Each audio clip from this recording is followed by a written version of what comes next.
Latihanlah mendengarkan lukamu sendiri. Latihanlah memahami pesan yang dibawa oleh kesedihan dan dukamu. Maka jangan terlalu hanyut emosional oleh pengalaman pahit yang kamu miliki, tapi coba dengarkan ada pesan apa, ada hikmah apa yang bisa kamu raih.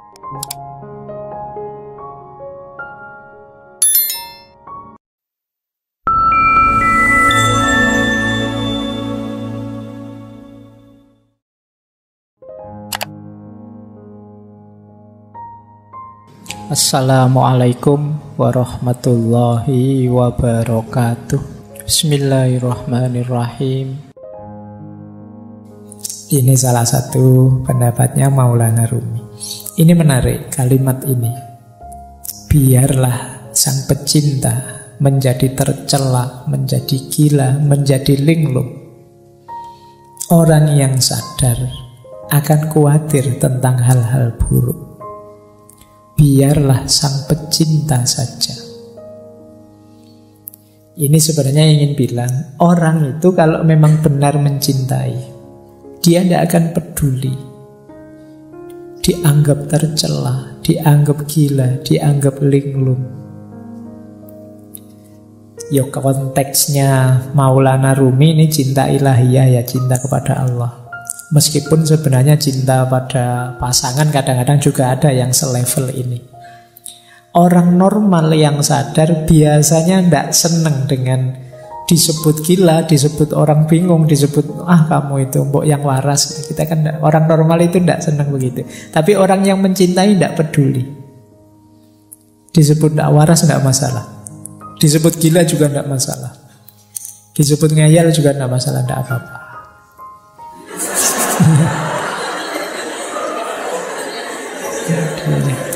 Ya. Oke. Baik, iya. Itu. Oke ya. Yang kesenggol langsung bunyi. Nah, baik, kita lanjutkan. Jadi tidak masalah bagi orang yang mencintai. Biarlah sang pecinta saja. Itu kayak apa ya? Kayak Dylan yang bilang bahwa biar aku saja, kamu tidak akan kuat. Jadi kata yang mencintai begitu. Sudahlah, tidak apa-apa. Untuk yang gila-gila, yang linglung-linglung, tidak apa-apa. Biar aku saja, kamu orang normal tidak akan kuat. Berarti apa? Ya termasuk kegalauan, kegelisahannya, patah hati. Itu bagi seorang pecinta adalah sesuatu yang biasa. Tidak akan terlalu merisaukannya, karena dia tidak kehilangan dan tidak kekurangan apapun dari cintanya. Jadi biarlah sang pecinta saja. Biarlah yang mencintai saja. Baik. Masih ada lagi. Kalau ini bahasa saya, kalau kalian punya kemampuan ini, kalian akan bahagia. Kemampuan menikmati penderitaan. Jadi Rumi kan dikenal dengan tarian Darwis berputarnya. Kata beliau begini, menarilah saat lukamu terbuka. Menarilah saat kamu telah merobek perbannya. Menarilah di tengah pertempuran, menarilah dalam darahmu, dan menarilah pula saat kamu benar-benar bebas. Jadi ini Rumi menceritakan betapa terjalnya jalan cinta itu. Engkau akan terluka berkali-kali, tapi tetaplah menari. Menarilah di tengah pertempuran dan menarilah dalam darahmu. Meskipun pada akhirnya ketika kamu mampu menikmati segala penderitaan itu, engkau akan benar-benar bebas. Jadi, ini diilustrasikan ketika Rumi itu kan pertama kali melakukan tarian yang masyhur sekali. Darwis berputar itu kan ketika beliau sedang sedih, sedang galau, ditinggal gurunya, Syekh Samsuddin At-Tabrisi. ketika beliau sedang ada di sebuah tempatnya pandai besi, mendengarkan besi yang ditempa, diiringi oleh kesedihannya, akhirnya tubuhnya bergerak sendiri. Itu bisa kamu bilang bergerak dalam kesedihan. Tapi kesedihan ini dibawa menari dan dibawa naik menghadap Allah. Maka di antara rumusnya kalian menghadapi kesedihan, menghadapi patah hati itu, kalian akan sangat tangguh kalau bisa sampai di level bisa menikmati kesedihan, bisa menikmati kegalauan. Boleh kamu bikin jargon, galau itu asik loh. Sedih itu menarik. Banyak karya-karya besar lahir karena kesedihan, karena kegalauan. Sering saya bilang, energinya orang sedih, energinya orang patah hati itu luar biasa. Tinggal kamu mampu atau tidak menikmati dan mengelolanya. Jadi kayak kalian waktu jatuh cinta itu kan energinya juga besar. Tinggal mampu atau tidak kalian mengelolanya. Misalnya orang jatuh cinta itu tiba-tiba jadi puitis, dikit-dikit nulis puisi. Mbok ya sekalian nulis buku puisi. Lumayan, mumpung kepalamu sedang meledak-ledak, menyala-nyala dengan cinta. Terjemahkan itu dalam kreativitas. Orang jatuh cinta misalnya, itu semangat-semangatnya melayani, membahagiakan yang dicintai. Mbok yo yang dicintai itu mengarahkannya untuk yang produktif, kreatif. Kalau kamu cinta padaku, ayolah kamu lulus semester 7. Kalau kamu cinta padaku, loh ini kan energinya jadi luar biasa. Diarahkan ke yang positif, kreatif gitu loh. Jangan hanya minta yang kecil-kecil, yang sepele-sepele. Kalau cinta padaku, mau neraktir aku, ndak sepele itu. Mintalah yang lebih monumental. Jadi itu yang saya maksud energinya. Karena biasanya ketika yang meminta yang dia cintai, itu dia bisa tenaganya berkali-kali lipat, kecerdasannya meningkat berkali-kali lipat, hanya karena ingin membahagiakan yang dicintai. Maka seperti yang disampaikan oleh Rumi ini, menarilah saat lukamu terbuka, menarilah saat kamu merobek perban, menarilah di tengah pertempuran, menarilah dalam darahmu, menarilah pula saat engkau benar-benar bebas. Pada puncaknya cinta akan membuatmu bebas. Yang paling jelas ya bebas dari belenggu ego dirimu sendiri. Orang mencintai itu kan ketika orang yang bisa menaklukkan dirinya sendiri. Baik, saya lanjutkan. Nah, Maulana Rumi juga pesan pada kita, rasa sakit yang kamu rasakan ini adalah membawa pesan. Dengarkan mereka. Jadi ini latihanlah mendengarkan lukamu sendiri. Latihanlah memahami pesan yang dibawa oleh kesedihan dan dukamu. Maka jangan terlalu hanyut emosional oleh pengalaman pahit yang kamu miliki, tapi coba dengarkan ada pesan apa, ada hikmah apa yang bisa kamu raih. Yo, karena yang pesan ini Maulana Rumi, yo berarti perhatikan dia memberitahumu apa dalam rangka meningkatkan kedekatanmu kepada Allah, dalam rangka menghidupkan cintamu kepada Allah. Peristiwa pahit apapun coba kamu dengarkan. Dia membawamu pesan apa, membawakanmu pesan apa yang itu membuatmu tambah dekat pada Allah. Jadi pesan yang arahnya ke sana. Dengarkan. Karena ketika Allah menetapkan sesuatu, pasti tidak ada yang sia-sia. Termasuk menetapkan patah hatimu. Pasti Allah tidak sedang iseng, tidak sedang saya coba anak ini kalau tak bikin patah hati kayak gimana. Pasti tidak sekedar itu. Pasti Allah ingin sesuatu yang lebih besar dan lebih penting dari itu. Maka penting kita mampu membaca luka, mendengarkan patah hati.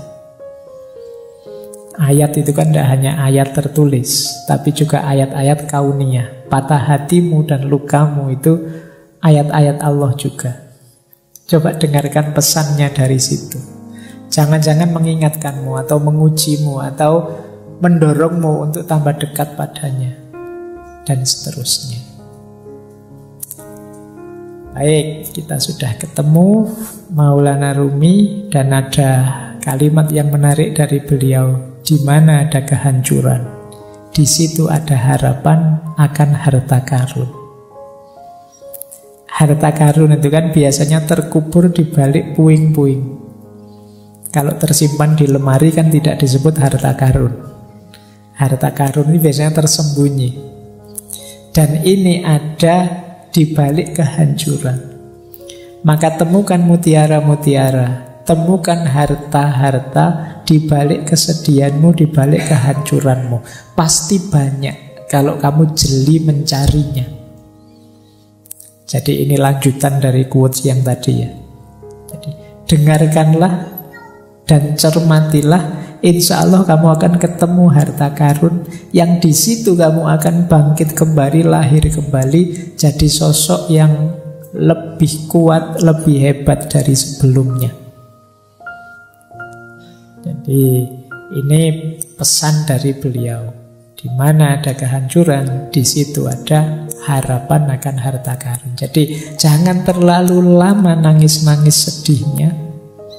Beri waktu tersendiri, tapi kemudian segera move on. Bacalah kesedihanmu, dengarkan pesannya, carilah mutiara-mutiara di baliknya, terus lahirlah kembali jadi sosok yang baru, yang lebih tangguh. Ini yang diinginkan oleh Maulana Jalaluddin Rumi. Baik. Nah, ini tadi hubungannya dengan kesepian ya. Memang kalau kita sedang sakit, kita sedang sedih, itu perlu teman. Tapi seandainya tidak ada teman dan kamu merasa sendirian, jangan merasa kesepian. Seluruh alam semesta ada dalam dirimu. Jadi kalau sekedar ingin cerita, ingin curhat, dalam dirimu lengkap. Ada komponen alam semesta. Jangan merasa sendiri. Wong kamu itu sendirian saja sebenarnya kan sangat ramai. Kalau tidak percaya, kalau kamu di kamar sendirian itu kan, ya memang suaranya tidak ada, wong kamu tidak ngobrol. Tapi pikiranmu kan riuhnya luar biasa. Ramainya luar biasa. Kalau sekarang kadang-kadang tidak hanya pikirannya, mulutnya juga rame, apalagi kalau pas main game. Ya, kamu marah-marah sendiri, mesuh-mesuh dewe, ngamuk-ngamuk dewe.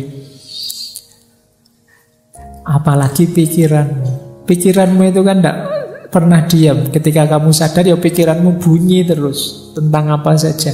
Kamu sebenarnya ramai, jadi tidak perlu merasa kesepian. Seandainya kok dalam kesedihanmu kamu tidak menemukan teman, engkau sendiri cukup.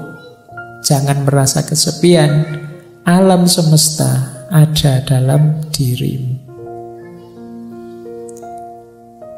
Nah, ada kalimat menarik dari Rumi yang beliau sampaikan tadi mungkin berat. Engkau yang sedang sedih mungkin sulit, tapi I know you are tired, but come, this is the way. Aku tahu engkau mungkin sangat lelah, berat sekali melaksanakan yang dipesankan tadi. Tapi memang inilah jalannya. Jadi inilah jalan yang berlawanan dengan jalur menuju keputusasaan. Jadi aku tahu engkau lelah, tapi inilah jalannya. Ayo pelan-pelan kamu tempuh jalan ini. Jangan mengambil jalan yang sebaliknya, yaitu jalan keputusasaan. Baik, ini dipesankan tadi ya. Sejak awal tadi kan sudah ada banyak tips-tips untuk kita bisa mengatasi rasa sedih dan hati kita yang patah tadi. Paling tidak kita menghindari gol di gawang keputusasaan. Dan memang hanya ini jalannya, kata Maulana Jalaluddin Rumi. Nah, ada satu teori dalam dunia tasawuf. Nanti coba kalian cek ya. Kalian dalam sedih ada di mana? Hubungan kita dengan Allah saat kita menderita. Ada fase confirming, ada fase responsif, ada fase ekstatik. Orang yang ada di fase confirming itu orang yang ketika sedih bisa merasakan hadirnya Allah. Terus dia tenang dan muncul harapan-harapan baru. Nah, ini ada level paling rendah ya tentu saja yang tidak ingat Allah. Ini level awal itu ingat Allah. Jadi sudah ingat Allah. Ingat Allah saja itu akan menenangkanmu, memunculkan optimisme baru. Sebutuh apapun jalanku, aku masih punya Allah ternyata. Harapanmu muncul.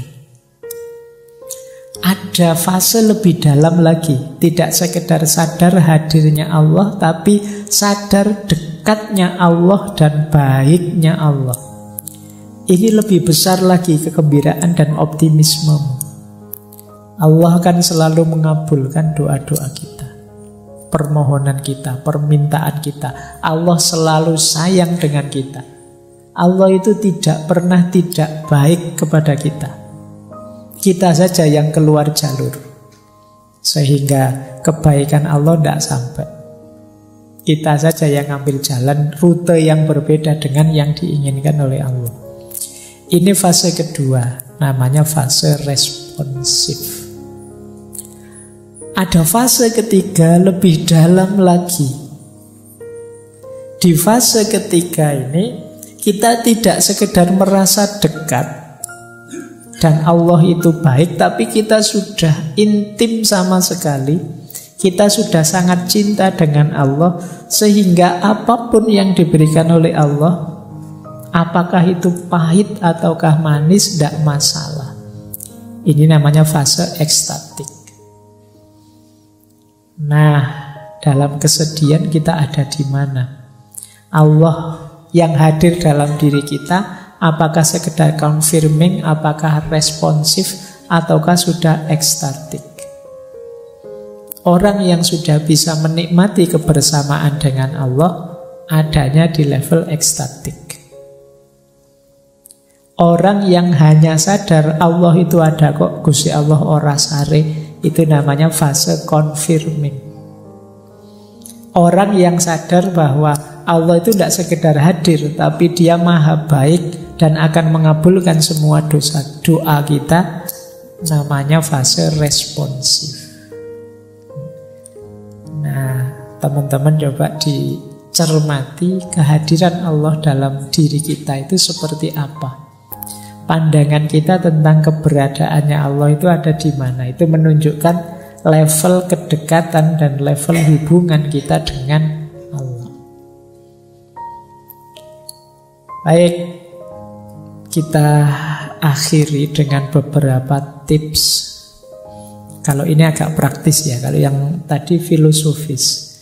Banyak yang tanya ke saya, caranya biar hati tenang itu apa sih Pak? Dalam penderitaan.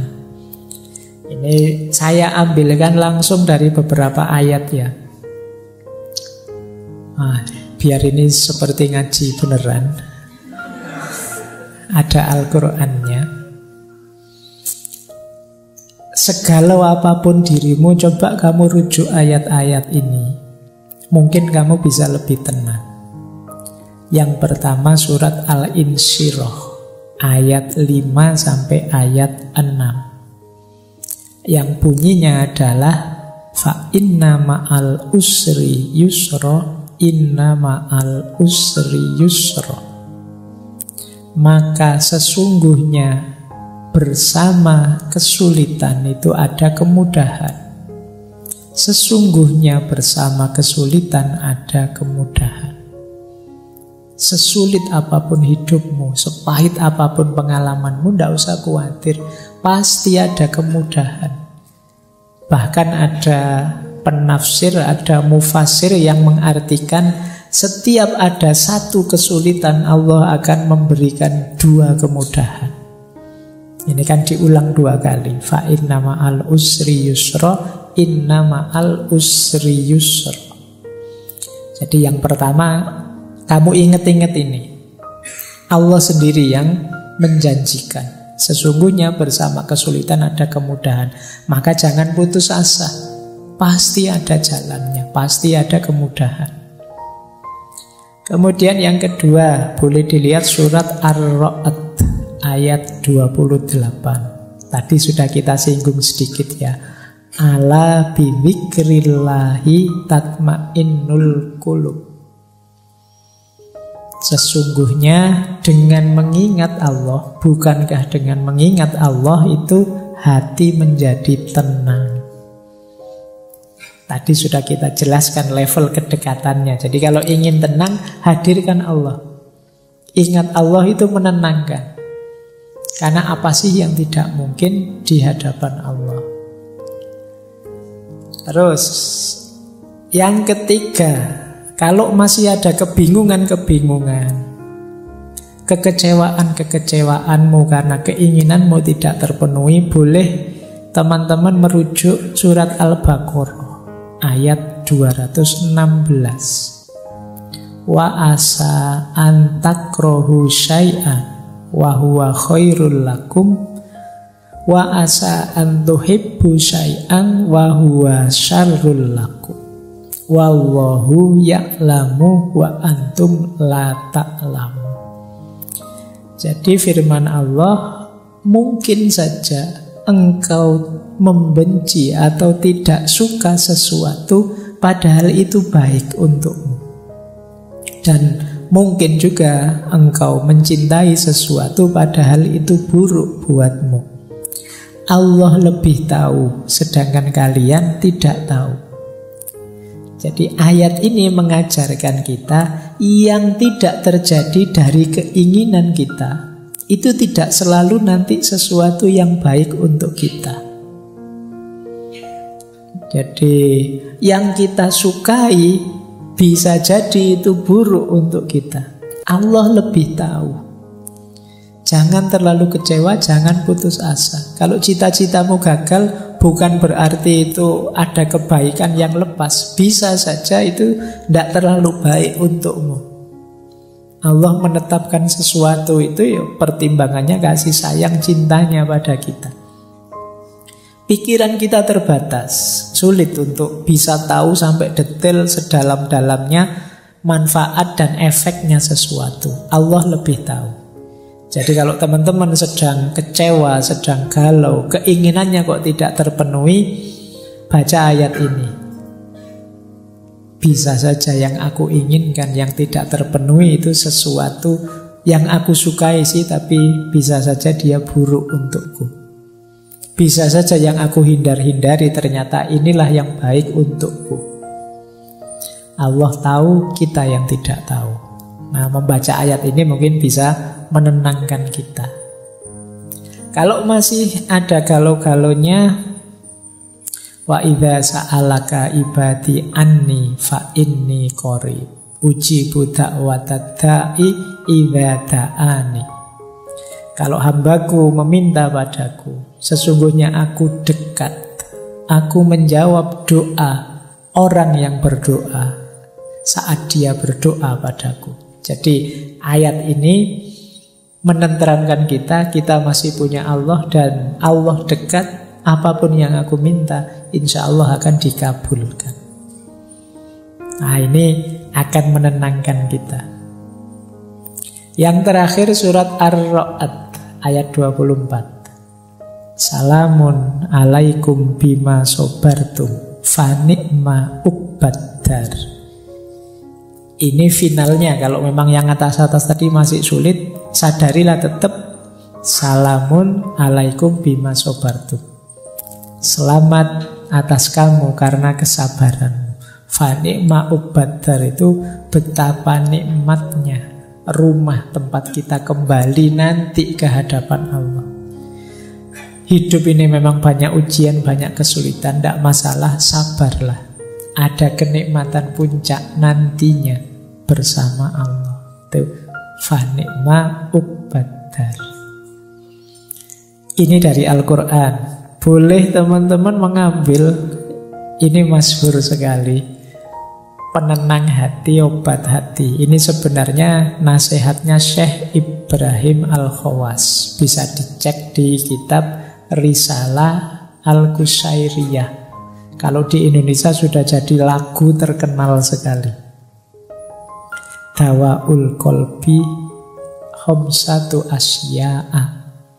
Obatnya hati itu ada 5 hal. Qiraatul Quran bitadabbur.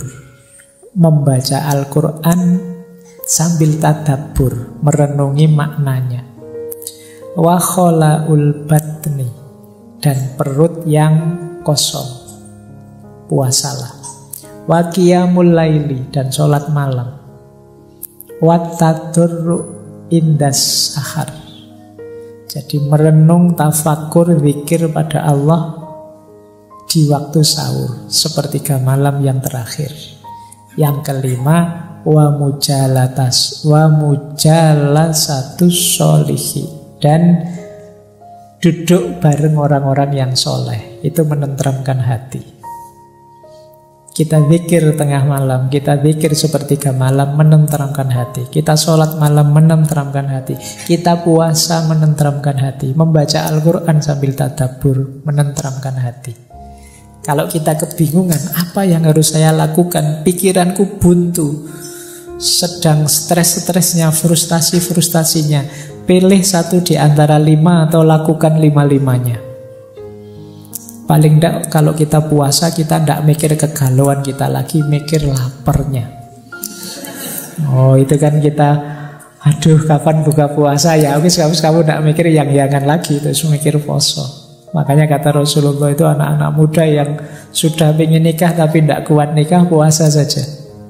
Puasa bisa jadi benteng. Baik, ini tidak saya jelaskan ya. Dulu ini saya ingat pernah saya jelaskan waktu sesinya Sunan Bonang.